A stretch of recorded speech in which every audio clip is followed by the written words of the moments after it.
mga bossing, sa naghanap po dyan ng SUV 7-seater, diesel engine na low mileage mga boss. Same time 4x4 unit mga bossing. Baka makursunadahan nyo to. Available tayo for 2016 Ford Everest Titanium. Optional 4x4 mga boss.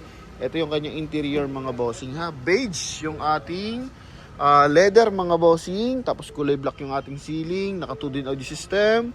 Mileage natin mga boss, ito makikita natin yan mamaya. So nasa, ito pala 37,115 kilometer mga boss. Okay, last service is 28,000 mga bossing. May markings pa. Ito yung likod niyan mga boss. May armrest mga bossing ha. Presentable to mga boss. So 100% na hindi binha mga bossing. Naka Goodyear tires na series 2023 and same time 90% red light pa mga boss. Metallic gray ang kulay ng ating unit with built-in reverse parking camera, 4-wheel drive mga bossing, tapos meron siyang 4-eye sensor mga boss, no? Yan, reverse parking sensor. So sa mga interesado, price lang natin dito is only 890,000 mga boss. Dati itong 965, so ngayon binibigyan siya ng 890,000 kasama na dyan yung transfer of ownership. Naka-plastic pa to mga bossing, oh. Yan. So sa mga nagkaka-interest, panoodin nyo yung full review natin mga bossing din. Pwede na kayo tumawag sa ating contact number na nasa screen. Connected po yan sa ating Viber and WhatsApp mga boss. So, front area muna tayo mga bossing. Coding nito is Wednesday ending 5 mga boss, no? Naka-projector headlight. Chrome yung kanyang front grille mga boss. Walang basag yung ating headlight tsaka fog light mga bossing. May 4-eye sensor yan sa kanyang front area.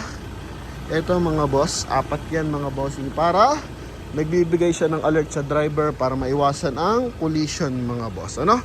Yan, pero ganun pa man, may mga maliliit pa rin siyang scratches, dent. Ito mga boss, yan, oh. Okay? Yan, so nagkakaroon ng ganyan kapag open parking and wala tayong sariling parking mga boss. Kaya meron mga minimal scratches pero hindi siya accident, ano yan, tag dito, concern. Kumbaga, yan yan, kalimitan yan sa parking mga boss. Okay, tapos sa side, R18 ang mags, all disc brake, naka 6-stud, 2-tone mags mga bossing ha. Yan, then yun nga, Goodyear tires, napakakisig ng step board. Meron siyang polish gray na accent sa baba ng kanyang step board mga bossing. Makina natin is 3.2 liters na 6-speed automatic transmission. Naka-chrome yung kanyang side mirror cover, may signal light. Sa kanyang side mirror, chrome din yung kanyang door handle mga boss. Yan, okay. Tapos meron siyang roof rail mga bossing. So pasok tayo sa interior mga boss. Presentable pa mga bossing. Dito, wala siyang masyadong mga gas-gas mga boss. Okay, then door opener niya na polish gray. Dito polish gray din mga bossing ha. May pagka-titanium lang ang kulay nito mga boss. Concern lang natin dito, possible medyo malaki yung previous na owner mga boss. Kasi ito, medyo na dito lang. Pero kung tutuusin, yung pagbababa mga boss, okay, dito lang napudpod. Pero sa kabilang side, hindi naman. So, possible malaki yung driver no previous owner mga bossing ha. Sa steering wheel, so naka-stock leather, napakalambot ng steering wheel mga boss. Yun naman ang advantage pag American car mga bossing ha. Off lang natin yung ating hazard. Ito yung mileage niyan mga bossing, 37,115 kilometer mga boss. Okay? Yan, so naka-cruise control mga bossing. Ito pala, nandito yung ating cruise control, tapos hands-free connection para sa ating 2 energy system. And same time, busina, napakagarang busina niya, no? Yan, tapos door lock natin, ito napaka-cute mga bossing. Elegant na elegant. Okay, tapos 2 din audio system to mga boss. Pwede may connect yung phone natin dito.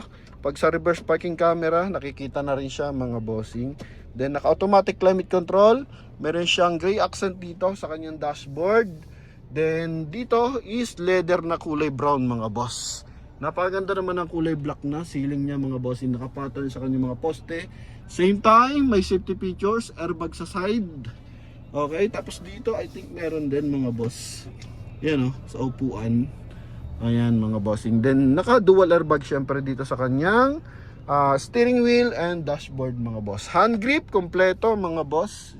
Okay, tapos may kasama na siyang dashcam. Then dito naman is yung ating lagay ng eyeglasses. Then sun visor mga boss with light, kulay black din. Okay, dito rin mga boss. Yan. Then dito naman mayroon siyang card holder. So additional lang to possible mga bossing. Then dito phone holder din mga boss. Mga additional na lang yan. May mga ilang gamit pa kasi minsan ginagamit to ng dealer. So ito yung ating optional 4x4 mga bossing ha. Yan, meron din siyang cruise control, engager ng 4-wheel drive tsaka 2-wheel drive mga boss. Yan. Okay? Tapos dito sa ating steering wheel, sa ating armrest, naka-leather. Ito yung kanyang loob mga bossing. Lagayan din siya ng mga small accessories. Cup holder dito mga bossing. Yan. Tapos dito sa kanyang transmission mga bossing, meron siya sports mode. So good as manual mode mga bossing. Ito po is, pwede ka mag-manual dito. Ito mga bossing. Lagyan mo lang drive, tapos yan, diyan ka na magpa-plus minus mga bossing. Yan. Okay, so makikita mo na yung primera, segunda mga boss. Yung nasa side na may number, yan, nagbi-blink na to. So, ibig sabihin, nakapasok siya ng segunda mga boss. So, ganyan ang mangyayari pag naka-sports mode. So, balik natin. 12 volt socket, dalawa mga boss. Okay. Then dito, lagyan ng mga small accessories. Glove box mga bossing ha. Papansin mo sa kabilang side, napakaganda ng kanyang leather mga boss. Oh, yan. Maliit lang yung Street Smart mga bossing. Okay, pero klaradong klarado. Nakaano to mga bossing, stock leather or factory leather kung tawagin mga boss. Dito lang talaga sa driver side, mapapansin mo, yun na siguro mga kasinlaki ko yung previous ano neto, na driver mga bossing, no? Kasi napudpud na maigi. Nagpapadula siguro kapag bumababa. Second row mga bossing, tingnan mo naman. Ganda ng leather, may armrest. Yan, ito yung kabilang side. Aircon ventilation, armrest, hand grip pala with hanger, ano na yan mga bossing sa side yan, oh. Lagay ng hanger. Okay, tapos leather din yung likuran. Aircon ventilation sa likod. Yan ha. Hand grip na napakaganda mga boss. Door opener na mala titanium ang kulay. Then sa likod, taillight natin mga bossing. All this brake to mga boss ha. Tapos yung ating tire pressure sensor, yan dito yung nakalagay mga bossing ha. Para sa mga nagtatanong kung paano ba yung tire pressure sensor, dyan nakalagay yun mga boss sa pin. Okay, tapos ito yung additional na sensor sa likod. 4 yan para kung umatras mga bossing, maiwasan natin ang collision. Ito yung ating built-in reverse parking camera. Then, napakagandang Ford Everest emblem sa likuran. Pakita natin yung kanyang trunk compartment. Oh. Yung likod niyan mga bossing, hindi masyado na pagagagamit. Tingnan mo. Oh. Yan oh mga boss. Oh, tingnan mo naman. Pakakinis pa. Oh. Yan mga bossing. Oh. Then dito may pinaka-cover siya. So usually ang paggamit is naka 5-seater lang mga boss. Yan ha. Pero even yung likuran, meron siyang aircon ventilation, sariling ilaw na naka-LED. Yan. So, maayos yung mga hydraulic assist natin mga boss. Walang basag yung mga panel. Walang mga shadow gasgas dito mga bossing, no? Yan. 12 volt socket meron din. Dito may mga malilit lang na gasgas. Ito mga boss, no? Pero major dent wala naman mga bossing. Kabilang side tayo stepboard sa Clarado. Walang yupe mga boss. Okay? Makintab yan mga bossing eh. Tapos ito yung ating two-tone mugs. Polish gray, tsaka silver. Tapos naka 6 stud mga boss. Yan. Wrangler, Goodyear na series 2023. Pakita natin. Ito mga bossing. Series 2023 yan. Yung kabilang side mga boss.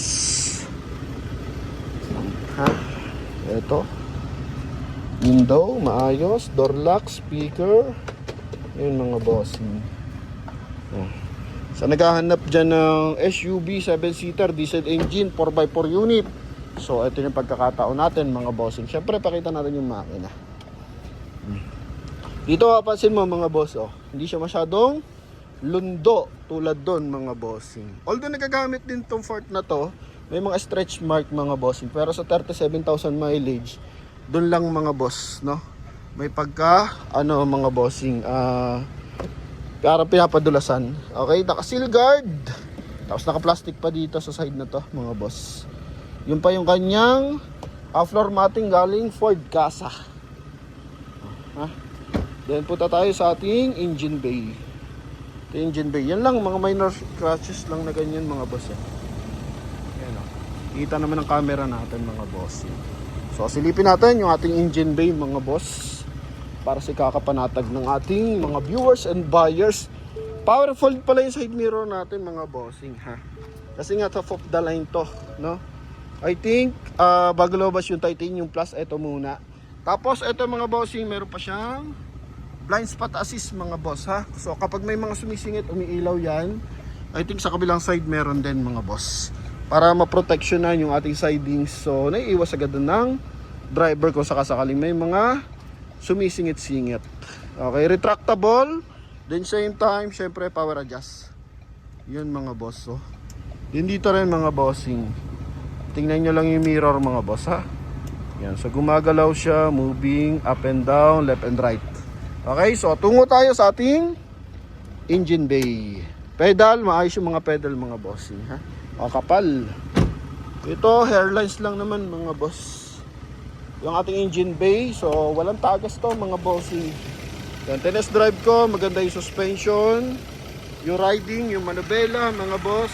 Importante, sinisilip natin yung mga tagas ng langis. So walang tagas ng langis yan mga bossing. Klaradong klarado yung ating engine bay mga boss. Totally hindi pa siya nadidetail mga bossing. Wala pa siyang armor oil. Maayos din yung mga panel.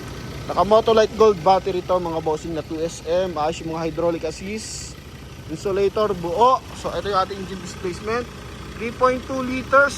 Yan, oh, turbo na automatic transmission. Ganda na timing ng mga makina mga bossing, ng ating makina pala, sorry. So sa lahat ng interesado, tawag na kayo mga bossing. Kung gusto nyo padala kayo mekaniko o relatives nyo marunong sa unit mga bossing, wala po tayong problema. Open pa tayo dyan mga boss, no? Yan, so yun, sa lahat ng mga sumusuporta sa atin, maraming salamat mga bossing. Muli, Titanium na Ford Everest 2016 model, 4x4 unit mga boss, sa halagang 890,000. Pwede mo ito makuha sa Promote page mga boss. Thank you and bye bye.